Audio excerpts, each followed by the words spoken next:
Hello everyone, this is CA Aryan Jain, your friend and mentor for today. I am a practicing chartered accountant, and today in this video I am going to discuss with you a very important scheme of the government of India which is related to a girl child, that is Sukanya Samriddhi Yojana. So let's get started. Hello everyone, today I am going to discuss a very important scheme which is the scheme of the government, that is Sukanya Samriddhi Yojana. तो ये scheme जो है government के द्वारा start की गई है girl child के लिए, और इस स्कीम के क्या क्या बेनिफिट्स हैं और क्या रेट ऑफ इंटरेस्ट मिलता है, क्या टेन्योर है, वो सब डिटेल्स हम आज इस वीडियो में डिस्कस करेंगे। और ये भी डिस्कस करेंगे कि कैसे 12,000 पर मंथ अमाउंट से आप 61 लाख की वर्क क्रिएट कर सकते हैं। तो पहले देख लेते हैं इस स्कीम का एम क्या है। इस स्कीम का जो एम है वो है कि सेव करना गर्ल चाइल्ड को and educate the girl child and to stop gender discrimination and other benefit other एम। और अपन देख लेते पहली बात कि इसमें प्रोविजंस क्या है, सुकन्या समृद्धि योजना के रूल्स क्या हैं। और सबसे पहले इसमें क्या है कि इसका बेनिफिशियरी कौन होगा। बेनिफिशियरी जो होगा वो होगा girl child. It means this scheme is only available for girl child plus she should be A Indian resident. उसका इंडियन रेजिडेंट होना कंपलसरी है। अगर नॉन रेजिडेंट होगा तो ये स्कीम उसके लिए एप्लीकेबल नहीं है। इसको ओपन कौन कर सकता है, उसके पेरेंट या लीगल गार्डियन ओपन कर सकते हैं। उसमें डिपॉजिट अमाउंट डिपॉजिट कौन करेगा, अगर गर्ल चाइल्ड के 10 ईयर से कम है देन ऑब्वियसली उसके गार्डियंस करेंगे। But if the age of girl child is greater than 10 years but less than 18 years then guardian और द गर्ल चाइल्ड कोई भी डिपॉजिट कर सकता है। लेकिन अगर गर्ल चाइल्ड की एज 18 ईयर्स से अबव है then the girl child will have to deposit the amount. Number of accounts कितने ओपन हो सकते हैं, एक गर्ल चाइल्ड के नाम पर एक ही अकाउंट ओपन होगा, maximum of 2 girl. But there is a different case for the triplets which we will discuss letter.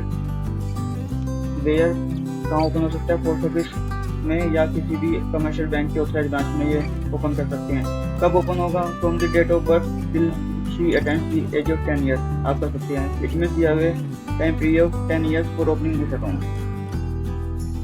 Then what is the threshold and the tenure. It means the minimum and the maximum amount which anybody can contribute. The minimum amount which is required to contribute is 250 and maximum is 1,50,000 in every financial year। और ये जो amount होगा आपको 15 years तक deposit करना होगा continuous. इसमें एक चीज़ है कि ये जो टोटल टेन्योर है स्कीम का वो तो है 21 ईयर्स, बट जो अमाउंट आपको डिपॉजिट करना है वो है 15 ईयर्स। ये भी आपके लिए एक एडवांटेज है। वही अमाउंट जो है आप मंथली चूज कर सकते हैं, क्वार्टरली, एनुअली, जैसा आप चाहे वैसे कर सकते हैं, तो कोई प्रॉब्लम नहीं है।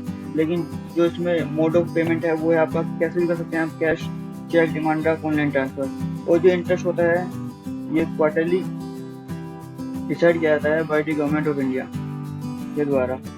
जो करंट रेट ऑफ इंटरेस्ट है वो है 7.6% पर एनम, लेकिन जो इसमें कंपाउंडिंग होती है मंथली होती है। तो इसके लिए क्विक टिप भी है, वो हम बाद में डिस्कस करेंगे। तो कॉन्सिक्वेंस क्या होगा अगर आपने एक्टिव डिपॉजिट किया या शॉर्ट डिपॉजिट किया। अगर आप एक्टिव डिपॉजिट करते हैं मीन जो मैक्सिमम लिमिट है 1,50,000 की, अगर आप शेयर डिपॉजिट करते हैं तो आपको कोई भी इंटरेस्ट नहीं मिलेगा।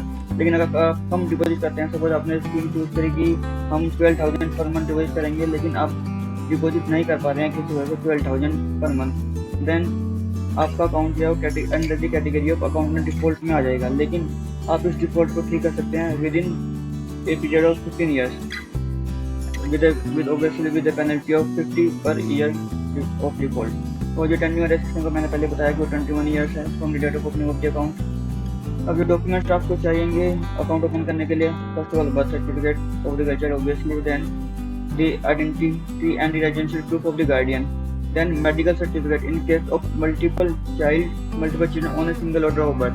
सपोज अगर ट्रिपलेट्स होते हैं तो उन तीनों को हमने जैसे देखा कि ये स्कीम सिर्फ 2 गर्ल चाइल्ड के लिए एप्लीकेबल होगी। लेकिन अगर ट्रिपलेट्स होते हैं, क्वाड्रुप्लेट्स होते हैं, तो उस केस में भी ये स्कीम मिल सकती है, लेकिन आपको मेडिकल सर्टिफिकेट लगाना होगा फॉर द प्रूफ। और अगर उसके लिए कोई ज़्यादा डॉक्यूमेंट कोई बैंक डिमांड करते हैं तो अब क्या आप इसमें कोई भी अमाउंट विड्रॉ कर सकते हैं या पार्शियल विड्रॉ कर सकते हैं, तो उसका जवाब है हाँ।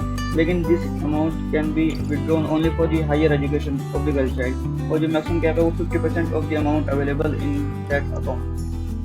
क्लोजर की बात करें तो क्लोजर अगर हम मैच्योरिटी पे कर रहे हैं या प्रीमैच्योर क्लोजर हो रहा है तो उन केस में उसमें क्या क्या होता है। अगर मैच्योरिटी पे कर रहे हैं तो जो एंटायर अमाउंट है वो गर्ल चाइल्ड को मिलेगा। अगर प्रीमैच्योर क्लोजर होता है पहली बात तो हो सकता है क्या यहाँ हो सकता है केस क्या क्या है। पहली बात अगर मैरिज हो रही है गर्ल चाइल्ड की obviously after 18 years of age. Second, if on the death of the girl child. Third, inability to continue. अगर guardian of the girl child किसी भी कारणवश इनेबल हैं कंटिन्यू करने के लिए इस स्कीम को। सपोज अर्लियर आप 12,000 की आप स्कीम फॉलो कर रहे थे, लेकिन अब किसी कारणवश आप डिपॉजिट नहीं कर सकते, तो भी आप ऑप्ट आउट कर सकते हैं इस स्कीम से। ऑब्वियसली कुछ कंडीशंस हैं इसके लिए जो सर्टिफाई होनी चाहिए, और ड्रीम क्लोजर हो जाएगा अगर status of the girl child change रहता है। जैसे कि हमने पहले ही डिस्कस किया कि जो स्टेटस है गर्ल चाइल्ड का वो रेजिडेंट इंडियन होना चाहिए, अगर वो चेंज हो जाता है तो ये स्कीम ऑटोमेटिक क्लोज हो जाएगी। क्या अगर इनमें से कोई भी अदर रीजन है तो भी आप विड्रॉ प्रीमेच्योर क्लोजर कर सकते हैं, लेकिन कंडीशन ये रहेगी कि आपका जो रेट ऑफ इंटरेस्ट मिलेगा वो पोस्ट ऑफिस सेविंग अकाउंट का इंटरेस्ट मिलेगा ओनली। मैं टैक्स बेनिफिट की बात करें तो इनकम टैक्स पर्पज से ये स्कीम ये जो है ट्रिपल ई कैटेगरी के अंदर आती है, that is exempt and exempt. जो अमाउंट आप इन्वेस्ट करेंगे वो उसकी आपको छूट मिलेगी। इंटरेस्ट जो होगा मंथली कंपाउंडिंग हुआ, ये यहाँ गलती लिखा है, इंटरेस्ट जो होता है वो पहली बार मंथली कंपाउंडेड होता है, और ये भी एग्जाम्प्ट है फ्रॉम टैक्स से। अगर आपको जानना है कंपाउंडिंग क्या होता है तो you can let me know in the comment section. अब जो विड्रॉल पे अमाउंट आपको मिलेगा, whether it be maturity or premature withdrawal, anything may be the case, it is also exempt। अगर इसकी बात करें तो कुछ पहली बात जो इंटरेस्ट आपको मिलता है वो मिलता है ये मंथली अकाउंट जो होगा, ये होगा on the basis of the balance in your account, जो 5th डे को होगा ऑफ द मंथ और last day which ever is left. Suppose on the 5th you have the balance of 30,000 and you have made a installment of 12,000 suppose, then at the end you have the balance of 42,000 but the lowest is 30,000, तो आपको interest जो मिलेगा 30,000 पे मिलेगा। इसलिए अगर आपको कोई भी डिपॉजिट करना है अमाउंट तो आप उससे पहले करें तो ज़्यादा बेटर रहेगा। और उसमें अगर आप मंथली डिपॉजिट करना चाहते हैं तो आप ऑटो डेबिट फैसिलिटी यूज़ करें ताकि कोई भी आपकी इंस्टॉलमेंट ना छूटे।